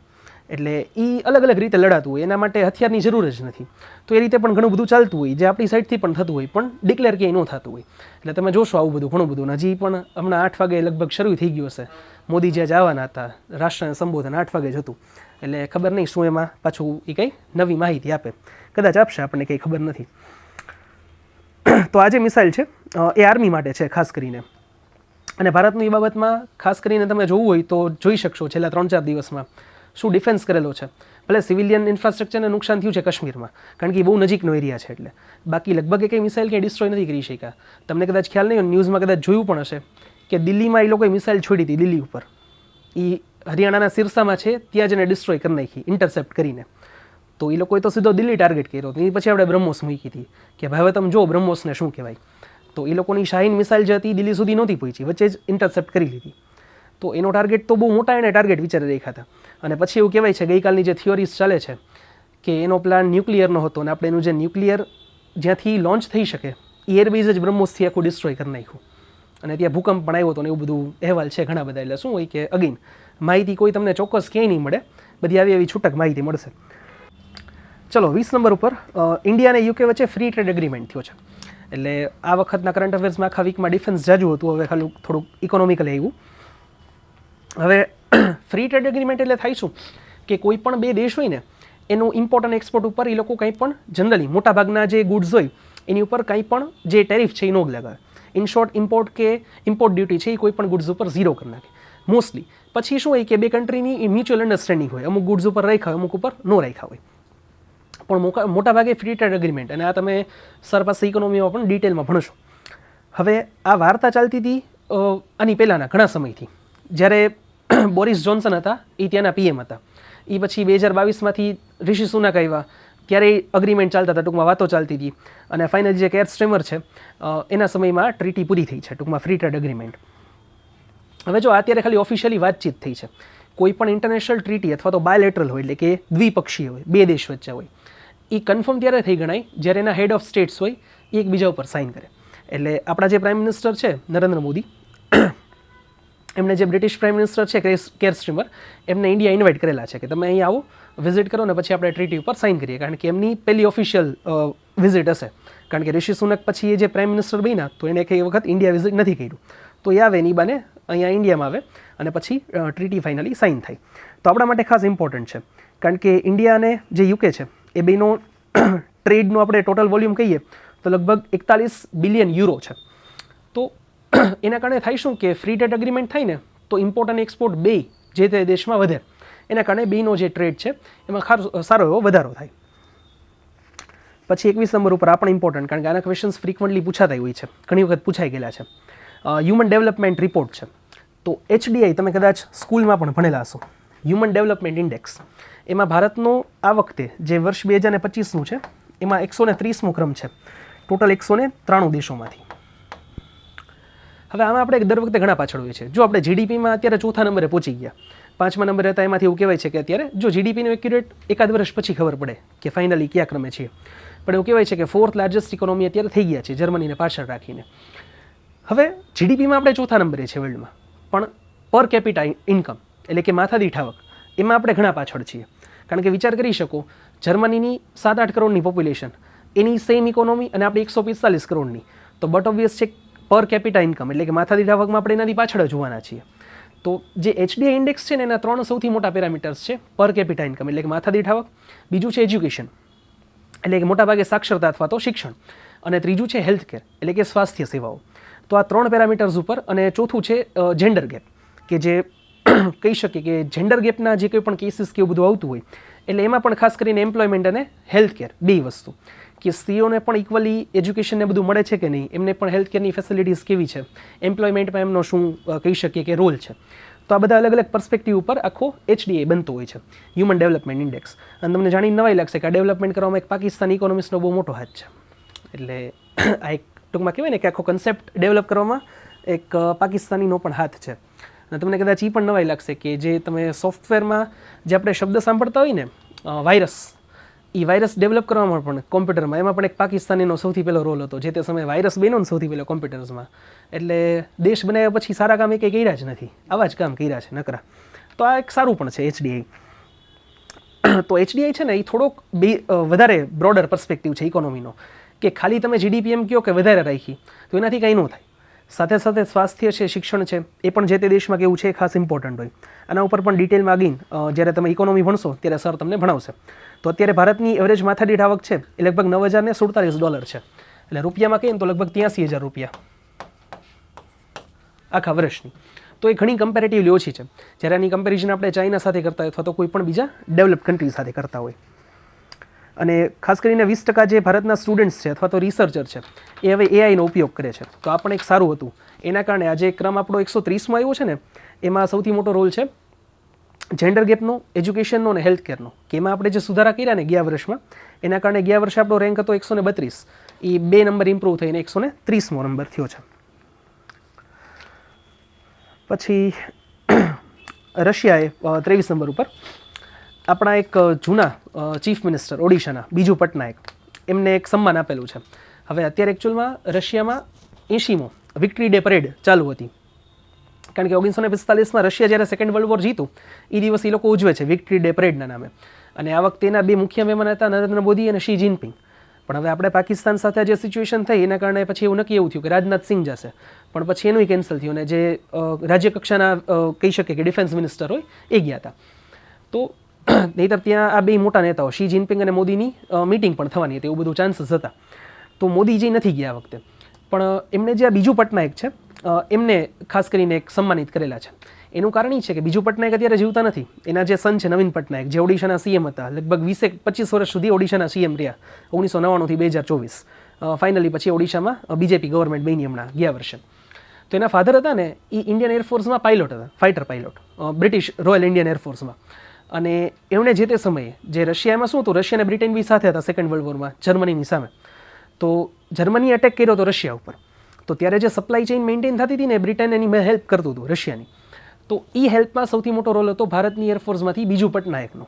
તો એના કારણે એમને એક સન્માનિત કરેલા છે કે બીજુ પટનાયકે જો જે તે સમયે હેલ્પ ન કરી હોત તો કહેવાય કે એ લોકોની જે સપ્લાય ચેઇન છે એ પ્રોપર મેન્ટેન ન થઈ હોત. તો કદાચ ક્યાંક નામ પૂછાઈ શકે કે ભારતના કયા જે છે વ્યક્તિ એમને સન્માનિત કરેલા હતા. એટલે એના જે સન છે નવીન પટનાયક, એમને ખાસ કરીને એમને આમંત્રણ આપેલું હતું.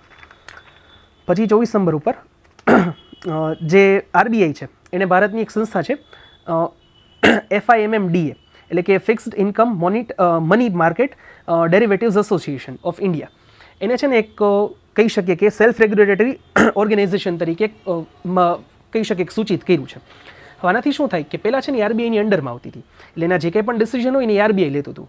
પણ હવે એને કહી શકીએ કે સેલ્ફ રેગ્યુલેટરી ઓર્ગેનાઇઝેશન બનાવ્યું એટલે થાય શું, એના હવે નિર્ણય સ્વતંત્ર છે પોતે લેવા માટે, કે જે કંઈ પણ નિર્ણય છે એ લેવાશે. તો આ જે સંસ્થા છે એમાં કોણ કોણ પાર્ટનર્સ હોય એટલે કે કોણ એના મેમ્બર્સ હોય, તો બેંક છે, ઇન્સ્યોરન્સ કંપનીઝ છે, જે કોઈ પણ NBFCs છે, એ બધાના કહી શકીએ કે અલગ અલગ હિસ્સાઓ હોય. તો આ એક ખાસ ખાલી હતું, તમને ખાલી ખ્યાલ હોવો જોઈએ કે શું છે. પછી 25 નંબર ઉપર INS અરનાલા કરીને એક જે વોરશિપ છે એ અત્યારે બનાવેલું છે GRSC એટલે કે Garden Reach Ship Builders Engineering કોર્પોરેશને. આપણે એ પણ ડિટેલમાં જોશું કે શું હોય વોરશિપ અને કઈ કઈ સંસ્થાઓ આ બધું બનાવે છે. હવે આનું જે નામ છે એ શિવાજી મહારાજના અમુક જે કિલ્લાઓ હતા એના ઉપરથી આપેલું છે, અરનાલા કરીને. તો આ એક શિપ છે હજી બનાવેલું છે. શું હોય કે આખું શિપ બને ને એ પછી જે તે સંસ્થા હોય એ નેવીને આપે, પછી નેવી એના ટ્રાયલ્સ કરે ને પછી ફાઇનલી ઓફિશિયલી એ નેવીનો પાર્ટ બને. તો એ પ્રોસેસ હજી બાકી છે, પણ એક શિપ ખાલી એણે આપી દીધું છે. ઓવરઓલ અત્યારે બીજા 16 વોરશિપ્સ GERC આ જે સંસ્થા છે એ બનાવે છે, અને એ સિવાયની બીજી 4 સંસ્થા છે નેવી માટે જે અલગ અલગ વ્હીકલ્સ બનાવે છે, વોરશિપ્સ ને બધું. તો એ પણ ઘણું બહુ મોટા પાયે કામ ચાલે છે. હવે જે આ ઓપરેશન સિંદૂર થયું એમાં નેવીનો તો હજી કંઈ રોલ બહાર આવ્યો જ નથી. INS વિક્રાંત ઊભું હતું કરાચીની સામે જ, એની યારે બીજું ઘણું બધું હતું, કારણ કે INS વિક્રાંત એકલું ન હાલતું, નીચે 2-3 સબમરીન હોય, પાછળ ડિસ્ટ્રોયર, ફ્રિગેટ, કોરવેટ બહુ મોટો કાફલો લઈને હાલતું હોય. એટલે એણે તો હજી કંઈ કર્યું એવું ઓફિશિયલી ક્યાંય ઓપન માર્કેટમાં ક્યાંય આવેલું નથી. પણ કદાચ ખબર નહીં કંઈ મિસાઇલ એકાદી મૂકી હોય તો ખબર નહીં, બ્રહ્મોસ કદાચ એમાંથી મૂકી હોય તો આપણને ખ્યાલ નથી. પણ ખાલી એરફોર્સે જ મોટાભાગનું કામ પૂરું કરી નાખ્યું હતું આ વખતે. પછી ઇન્દોર 26 નંબર ઉપર ભારતનું સૌથી પહેલું બેગર ફ્રી સિટી બનેલું છે. એટલે કે ત્યાં હવે કોઈ પણ જે બહાર રસ્તા ઉપર એક કોઈ પણ ભિખારી જે છે ત્યાં ભીખ માગવા માટે કોઈ છે નહીં. તો એક બહુ સારું ડેવલપમેન્ટ છે. તમે જોશો ઇન્દોર છે ને લગભગ છેલ્લા 2-3 વર્ષથી જે સ્વચ્છ ભારત અભિયાન છે એના અંતર્ગત સ્વચ્છ શહેરોની યાદીમાં પણ લગભગ પહેલા નંબરે હોય છે ઇન્દોર. તો જો જ્યાંની જનતા આટલી કહી શકે કે આવી રીતે પાર્ટિસિપેશન કરે ને તો કોઈ પણ યોજના સક્સેસફુલ થાય. હવે ઇન્દોરના ત્યાં જે DM છે એમણે નક્કી કરેલું હતું કે આપણે ઇન્દોરમાંથી જે કોઈ પણ આવી રીતે ભીખ લોકો માગે છે એમને કંઈક સારી કોઈ પણ જે આયોજન છે એમના માટે કંઈક કરવું જોઈએ. એટલે એને રહેવા માટે પહેલાં તો કંઈક આપે, શેલ્ટર હોમ્સમાં એમાં, અને બીજું એને કંઈક કામ ધંધો આપે, રોજગાર આપે. તો એના કારણે સૌથી પહેલું જે સિટી બની ગયું છે ભારતનું.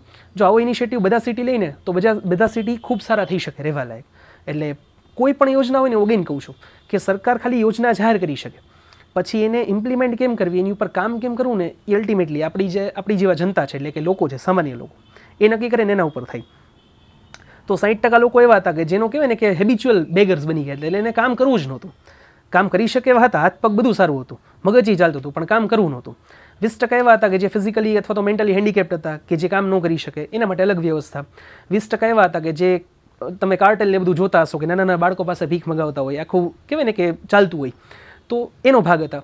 તો એ બધાને ફાઇનલી એક રિહેબિલિટેશનમાં મૂક્યા, અને ફાઇનલી જે છે આખું જે શહેર છે એ હવે કોઈ પણ ત્યાં ભિખારીઓ ભીખ માગવા માટે નથી. તો એક ખૂબ સારું અચીવમેન્ટ કહેવાય.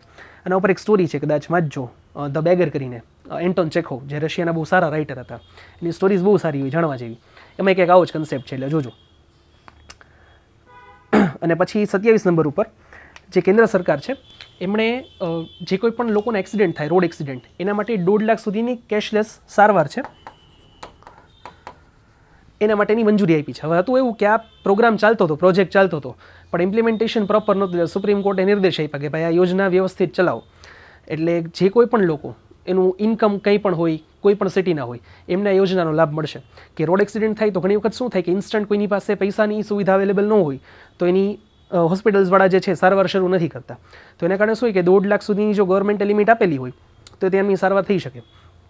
અને આના માટે પણ સરકારે અમુક હોસ્પિટલ્સ આઈડેન્ટિફાઈ કરેલી છે, કારણ કે એમાં સ્કેમ પણ બહુ ચાલતા. પ્રધાનમંત્રી જે આરોગ્ય યોજના છે એનામાં ઘણા બધા તમે ગુજરાતમાં પણ જોયા હશે. તો અમુક હોસ્પિટલ્સ છે ત્યાં એનો લાભ મળશે, એટલે ત્યાં જાઓ તો તમને મળી જાય. તો આ રીતે એક છે, અને એના વેબસાઇટ ઉપર પણ આખું હોસ્પિટલનું લિસ્ટ પણ આપેલું છે. પછી છેલ્લું 28મું, પછી આપણે પૂરું કરીએ એટલે આપણું ફાઇનલી મે મહિનાનું ફર્સ્ટ વીકનું પૂરું થાય.